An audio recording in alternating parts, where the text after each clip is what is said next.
Hello, my name is Peter. This is Literary Fiction, the place where we do not have the brains for literary fiction. Welcome back to another week, another video. Today I'm back at my parents' place. As you can see, the glorious bookshelves behind me. I'm very happy to be reunited with them again, but it's only for a short amount of time, so I cherish every moment I spent with them. Today I am doing my very first book tag. Ever since I started watching BookTube, I loved all the different book tags that all the different booktubers did, and I so desperately wanted to do a book tag. For example, I remember having my 7 or 8 year old cousin who did not know anything about English try to read the first lines of books in my attempt to do the first sentence challenge, or I even did the blindfolded book challenge and tried to guess the book based only on touching it with my eyes closed.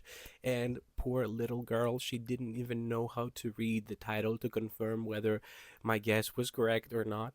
So such a full circle moment for me. Today, as my very first book tag, I decided to do the High School Musical book tag. If you need to know one thing about me, is that I am a huge High School Musical fan. Ever since I started watching the Disney Channel, this was my favorite movie, and I loved the songs. I learned the lyrics to every single one of them, and I had a blast every time it was on. I skipped any other thing that I had to do and just watched the movie. I wasn't tagged by anyone to do this video, unfortunately. The original High School Musical book tag was created by a channel called Aprilius Maximus 10 years ago, and I will link their video down below. But I have changed some things up because I wanted to include some of my favorite songs and not all the songs that the other channel had put in their list. So, yes, it is inspired by that video, but most of the questions are mine. And without any further ado, let's get on with the video. Start something new. I didn't know that it could happen till it happened to me. Yeah. First up, the first song of the first movie, The Start of Something New. This is a song where Gabriella sits at the party reading a book. Who else has done it? Not me, but I wish I had the courage to do that. I would just think that everyone would be looking at me and judging me, and I could not pull it off, but good for Gabriella. The question I came up with for this song is the first ever book that I read. That it's different than the book that got me into reading, which I have talked about before. The first book that I ever read is a bit weird. A little backstory before I tell you about the book. When I was in high school, I watched all the stupid CW TV shows that were out, and one of them was The Secret Circle by L.J. Smith, the same woman that wrote The Vampire Diaries. And this show came out the first season and I loved it. And then it got canceled for some reason, even though it had amazing potential to become one of the top CW teen shows. But yeah, and I wanted to know what happens after the events of season 1, so I picked up the first book, and then I ended up picking up the rest of the series, which is 5 books in total. I enjoyed them. I don't even remember what happens, but the concept still intrigues me. But yeah, it was a good first read. It didn't turn me into a reader, but still an amazing read.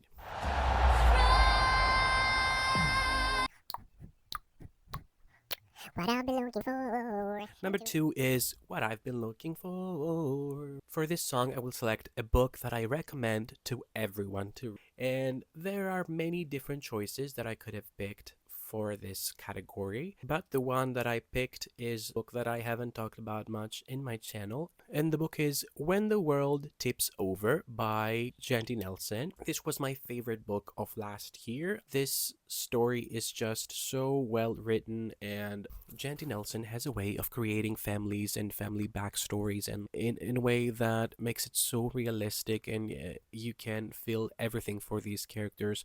And the way that the narration was written in When the World Tips Over, in a way that it seemed like you were reading a fairy tale, and it seemed both magical and realistic, and it was such a good book, and I couldn't put that book down. I don't think that a person can hate that book. Maybe you won't enjoy it as much, but no one can consider that book as a bad book, in my opinion. So if someone asks me for a recommendation, I will always say that book. It's basically a story of three siblings and how each one is affected by the existence of a girl with rainbow colored hair. I don't want to say much more about this book because you should experience it without any pre-existing information about it in your head. Just go in and you will love it, I'm sure. Number 3 is one of my favorite High School Musical songs ever, When There Was Me and You by Gabriella. For a person that did not believe that COVID was a threat, that girl can perform for sure. When I am feeling heartbroken, I always imagine myself pulling a Gabriella and singing that song for literally nobody. But yeah, it's a meme in my head, just for me, for my pleasure. For this song, I will select a book series that started off very well and then ended up disappointing me. And for me, that series is The Gentleman's Guide to Vice and Virtue. The spines are spining. Look at them. They are great. But when I first started reading this, I loved the first book. It was so much fun. I could not put that book down. It was during quarantine that I read it. The amount of time that I had my hands was endless, so I could fully invest myself in it. And the traveling part and the dialogue and the interactions that the characters had with each other was so on point. I loved it. And then I picked up the second book, which is The Lady's Guide to Petticoats and Piracy. And this one followed Felicity, which was Monty's sister. Somehow, even though she was, I think, 4 or 5 years older in this book than she was in the first one, in this book, she felt more immature and more dumb and more annoying than she was in the first book, where she was just 11, I think. She was just a young girl. And I didn't like how she was portrayed in that book, and the story was not as interesting as in the first one. I still enjoyed it, not as much as the first one. And then came the third book, which is The Nobleman's Guide to Scandal and Shipwrecks, which did not feature Monty and Felicity much, but it followed another sibling that they had and they didn't know they had. It's a bit longer than the others, but I remember not enjoying it at all. It was not interesting, and the main character here, whose name I don't remember, did not leave an impression on me. If this book wasn't even written, I would have no problems with it. I still love the world that Mackenzie Lee created, so I'm glad that she did, but this wasn't necessary.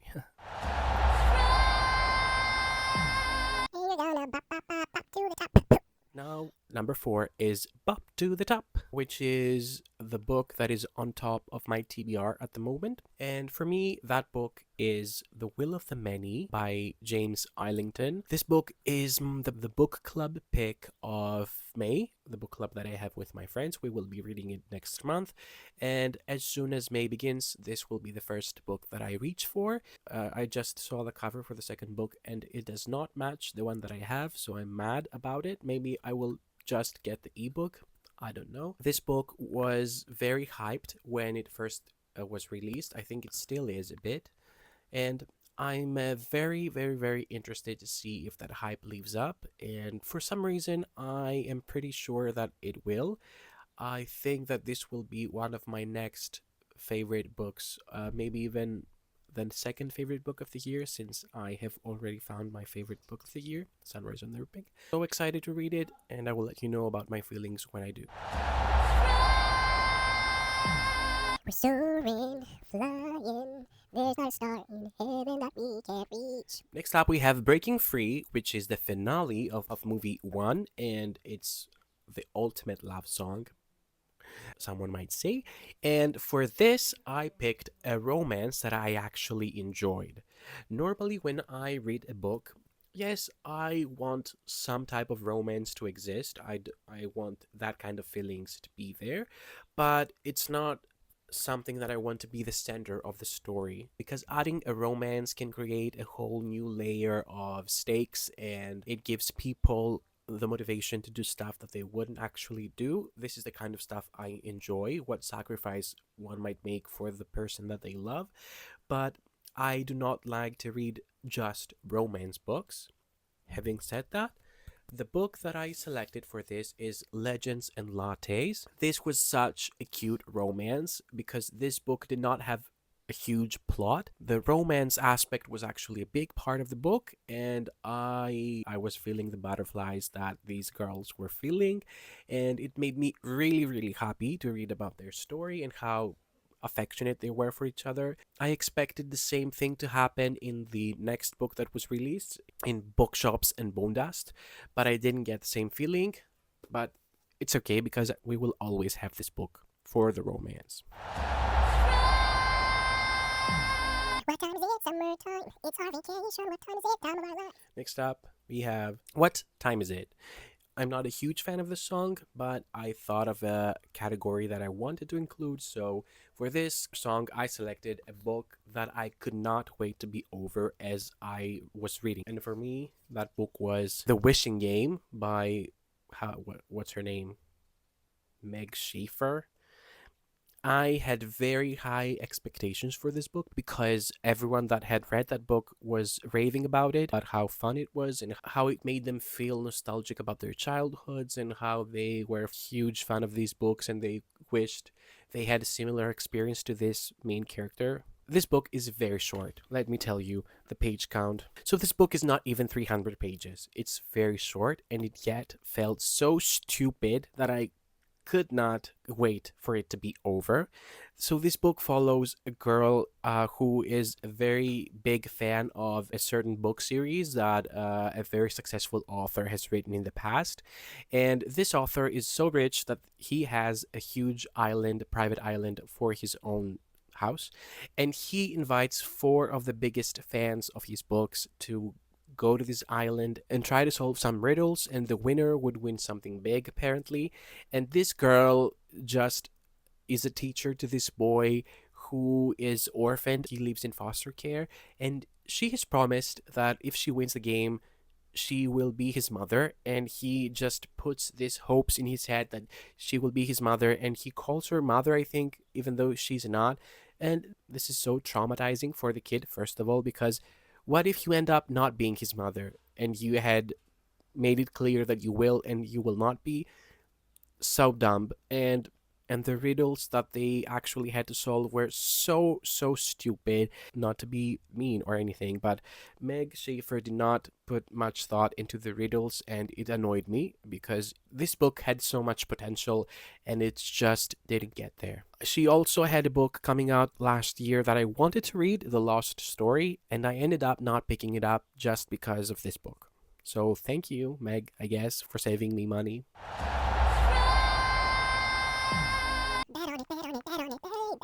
So next up, we have the song Bet On It, which I prefer the Trisha Paytas cover than the original for this song, which is a bit ridiculous if you ask me.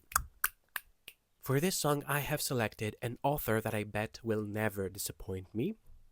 And for this, I have selected Taylor Jenkins Reid, the goddess herself, that she has written the Evelyn Hugo book, the Carrie Soto is Back.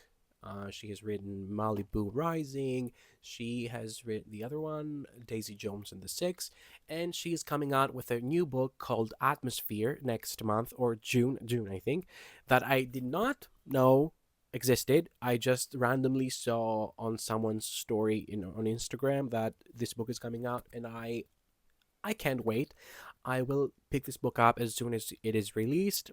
The cover is amazing, and I hope that that book is part of the celebrity central thing that she has created. I want to see some familiar characters on this book, but even if they're not there, I will not be mad about it. I have been waiting for a new Taylor Jenkins read ever since I finished the other four books, I think 2 years ago, and we're finally getting one, so thank you, Taylor. I also saw that Carrie Soto is Back will be adapted into a TV show on Netflix, and we're still waiting for the Evelyn Hugo movie news, if that is even a thing still. So excited for a new Taylor Jenkins Reid book. I'm sure I will love it.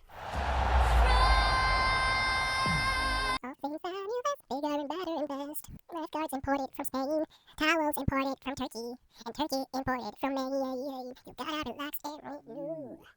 Fabulous, the amazing song by Sharpay. For this, I selected a popular release that I did not enjoy reading. For this category, I selected If We Were Villains by ML Rio. It's not that I didn't like this book, it just felt extremely okay. I remember feeling bored in certain parts because it was a bit predictable and it felt like it was very slow. And okay, slow books can be very interesting because they give you the time to get to know the characters a bit better and stuff, but I cannot name a single thing about a single character for this book.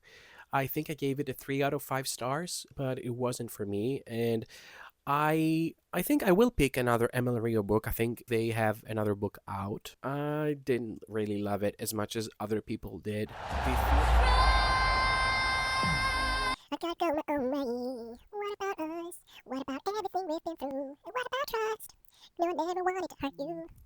My favorite song from the second movie is Gotta Go My Own Way by the legend Gabriella. For this song, I selected a book trope that I do not want to read ever again. One thing you need to know about me is that I do not care for tropes. Like, I do not look up tropes of a certain book before I start reading it.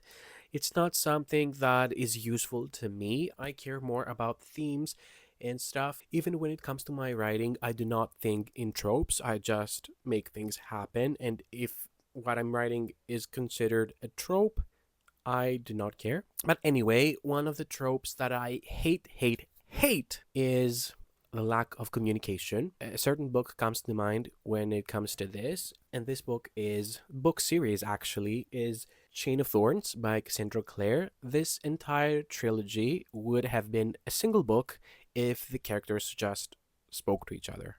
Like, if Cordelia and James and Lucy and Jesse just sat down and had a conversation, this trilogy would not exist.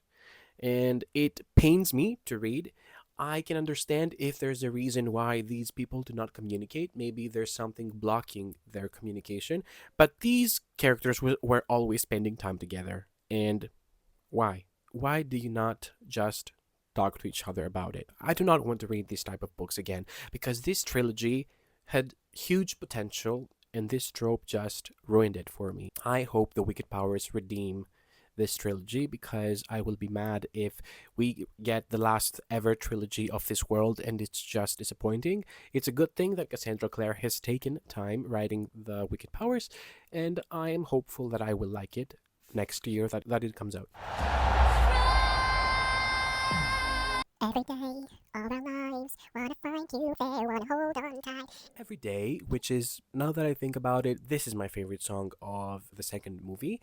And for Every Day, I have selected a book that I could read every day for the rest of my life without ever getting tired of it. I don't think it will ever change this answer. Maybe it's because the book is a bit new in my head still, and that is Sunrise on the Reaping.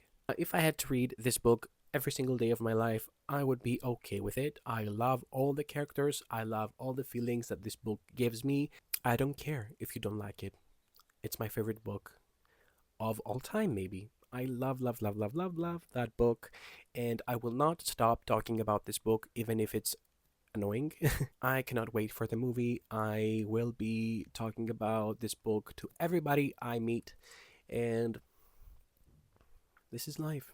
Get over it. So, okay, we have reached the end of this video. This was the High School Musical book tag.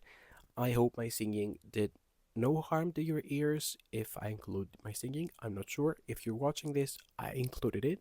Thank you guys so much for watching yet another video. I appreciate your support. Please let me know down in the comments if you were a High School Musical fan yourself growing up. If you like this video, give me a thumbs up. Please subscribe to my channel so you can get notified about when I post new videos. And I will see you next week with another video. Bye!